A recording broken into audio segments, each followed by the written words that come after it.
YCP నేత సిద్ధారెడ్డిని Jagan Reddy party నుంచి బహిష్కరించడంతో ఇక వైసీపీలో ప్రక్షాళన ప్రారంభమైందని ఆ పార్టీ నేతలు ప్రచారం చేసుకోవడం ప్రారంభించారు. కానీ సిద్ధారెడ్డి విషయంలో ఏదో పంపకాల తేడా వచ్చిందని పార్టీ నుంచి గెంటేశారు తప్ప రాజకీయాల కారణం కాదని ఎక్కువ మంది అనుమానిస్తున్నారు.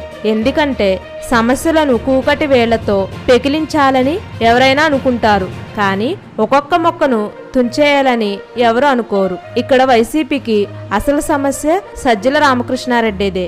ఎన్టీఆర్కు లక్ష్మీ పార్వతిల, జయలలితకు శశికళల, జగన్కు సజ్జల తయారయ్యారని బాధపడని వైసీపీ నేతలు గత 4 ఏళ్లలో లేరు.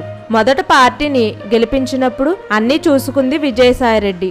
మెల్లగా సజ్జల రామకృష్ణారెడ్డి సలహాదారునిగా కీలక స్థానంలోనికి వచ్చి జగన్కు ఏమీ తెలియదని తానే పాలన చేస్తున్నట్లుగా వ్యవహరించారు. ప్రభుత్వ యంత్రాంగాన్ని గుప్పిట పట్టుకుని తాను చేయాలనుకున్నది చేసుకున్నారు.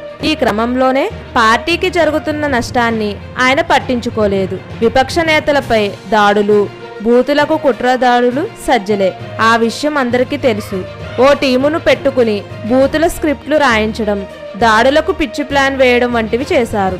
చివరికి పార్టీ నేతలకు జగన్ దర్శనం లేకుండా చేశారు. ఇలాంటివి చెప్పుకుంటూ పోతే చాంతాడు అవుతుంది. చివరికి పార్టీకి బలమైన సోషల్ మీడియాను కొడుకు చేతిలో పెట్టి సర్వనాశనం చేసి బూతులు తిట్టడమే పాలసీ అన్నట్లుగా మార్చారు. ఆయనపై పార్టీ క్యాడర్ తీవ్ర అసంతృప్తిలో ఉంది.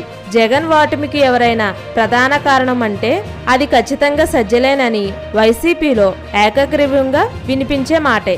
సజ్జలకు పార్టీతో సంబంధం లేదు, ఆయన సలహాదారులు మాత్రమే. కానీ మెల్లగా పార్టీలో ప్రధాన కార్యదర్శిగా మారారు. ఇప్పుడు ఆయనను పూర్తిగా పార్టీ నుంచి తప్పించేసి మళ్ళీ సాక్షికి పంపాలన్న డిమాండ్లు అంతర్గతంగా వినిపిస్తున్నాయి. అయితే పార్టీలో తనకంటూ ఓ వర్గాన్ని ఇప్పటికే సజ్జల ఏర్పాటు చేసుకున్నారు. తనకు మద్దతుందని, తనను కాదంటే బీజేపీలోనికి వెళ్తానని ఆయన జగన్ను బెదిరిస్తున్నారేమో కానీ ఏ చర్యలు తీసుకోలేకపోతున్నారు. సజ్జలతో ప్రారంభించిన ప్రక్షాళన అసలు ప్రక్షాళనే కాదని వైసీపీ నేతలు గుసగుసలాడుతున్నారు.